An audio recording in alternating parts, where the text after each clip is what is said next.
Ang 2 dekadang pamumuno ni Ferdinand Marcos at ang pagpapatupad niya ng martial law ay isang hindi malilimutang yugto sa kasaysayan ng ating bansa.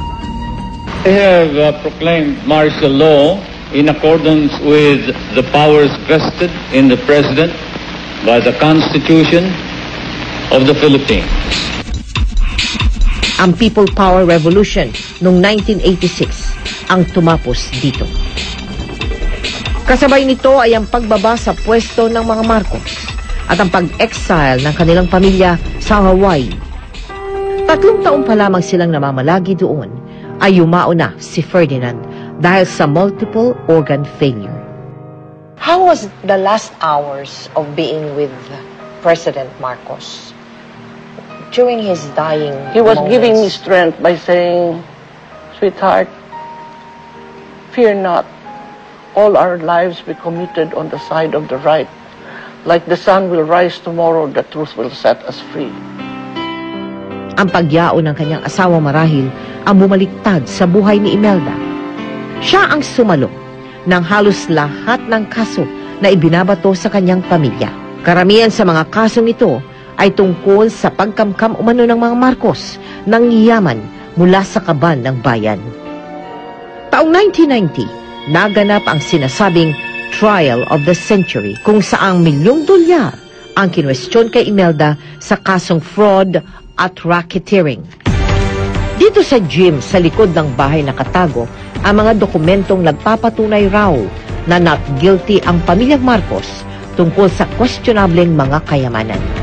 Nakaayos ang mga ito na tila nakaabang sakali mang mga ilangan sila ng ebidensya anumang oras.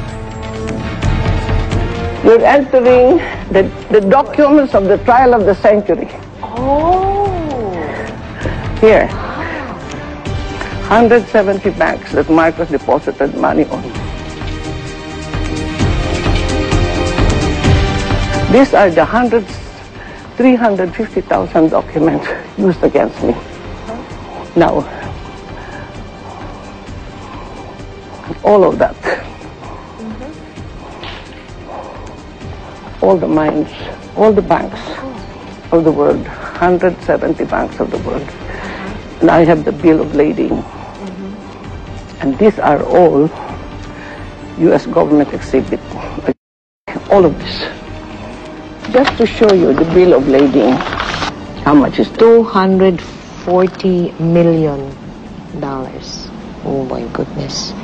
Is it million? Billion? billion? Billion? 240 billion? Only one shipment. And these are plenty of shipments. And then 5 sketches. Those shipments, we started them, all of this. Meralco. 2,900 hectares, that greenfields, Alabang, that's all ours. I was going to build a satellite city for the poor. So, no, we are not the thieves. These are the people. Mrs. Marcos, if we go by all of these, you are rich beyond compare. No, this will save the world. The world. The world. This is the reason why I want to survive. And it's not for me anymore. So, Mrs. Marcos, are you saying you're open to giving some or an amount of this one to the country, to the Filipinos? Not only the Philippines, but the world. So, what are you waiting for before you can attain your intention? With this now, we are tied our hands with the whole press saying we are magnanakaw. We are the magnanakaw. Kami ang ninanakawan. We are the one who took it. Marcos suffered so much for this. Ang naging depensa raw ni Imelda para maipanalo ang kaso, bago pa man raw naging presidente si Ferdinand, may mga ipong ginto na raw ito na lumaki ng lumaki ang halaga paglipas ng panahon. When we started, it was $32 and then $35. An ounce of gold. She's talking of gold. Now, it's 1,300, 400, 500, 600, 800, naging iba-iba eh. Iba-iba. Ounce yan. How many kilos? And we are sitting on gold.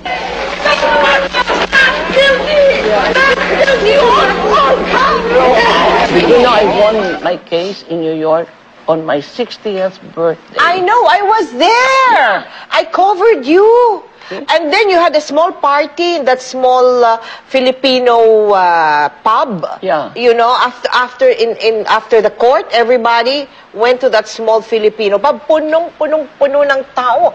Hindi ka makahinga. Kasi chest to chest na ang dami ng tao dun sa... Nagkaroon ako ng I fun, remember. Imagine, alone, widowed, orphan, First Lady of a third country, winning the case of the century. Without a penny, I did not have one piece of document or one witness. I could not afford any of them. Pero naghanda na ba kayo at that time, ma'am? May pinaghandaan na ho ba kayo? Na kung sakasakali, ako hindi makonvict ako, were there already... I am resigned to whatever the Lord has planned for me. Anyway, I have always followed whatever they say about the good, the true, and the beautiful, and that is God being that is God made real. So I followed that path, and if you're in that path, you're in the path of God and the truth. Nobody can touch you. Can you imagine? I have now 986 cases, and all of them I won. And this case are not filed by individuals. They are filed by government and superpowers. And I have about 10 more, but I'm not afraid. I'm at peace with the truth. Maging ang kanyang dalawang anak na sina Bongbong at Amy ay kapwa may pwesto ngayon sa gobyerno. Mrs. Marcos, you have entered politics again, and so has your family. Senator Bongbong is in the Senate. We have Amy as the governor in Ilocos. It's not for the honor or the pride. I've been first lady there and all of that on top of the heap for a long time. No, not for that. It is the privilege for be able to give, to love. Do you foresee another Marcos in Malacanang? Well, you know, I am only happy that my children, in spite of the fact that we have been so persecuted because of politics, the whole family, the children still love the Filipino people and the country. Believe na believe ako sa mga anak ko. Gaya ng kontradiksyon sa bansag sa kanya na iron butterfly, ganun din marahil ang buod ng buhay ni Imelda. Parehas niyang natamasa ang kapangyarihan at prosekusyon. Parehas siyang minahal at kinamuhian.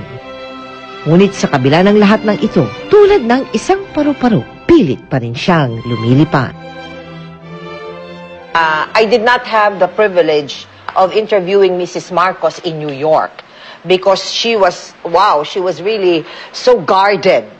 But now, I have the privilege of doing it. Before I retire from my career, and you are and you have the nerve to ask me shocking questions. No, are they shocking? Really? Were they shocking questions? Some wouldn't dare. Oh, really? Oh, but I think I would because I am coming with a... I am okay, coming with a very clear conscience. I believe in transparency. Anyway, I have nothing to hide. Correct. Let me now thank you very much for this interview.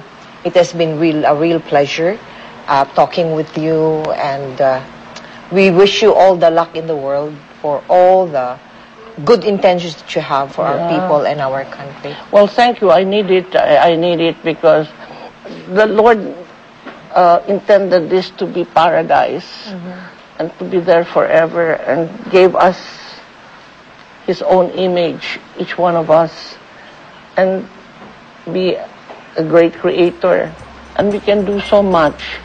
And that's why I'm praying that we can really fulfill, and it's doable. If you say it's doable, it is doable. It is doable. Maraming salamat po.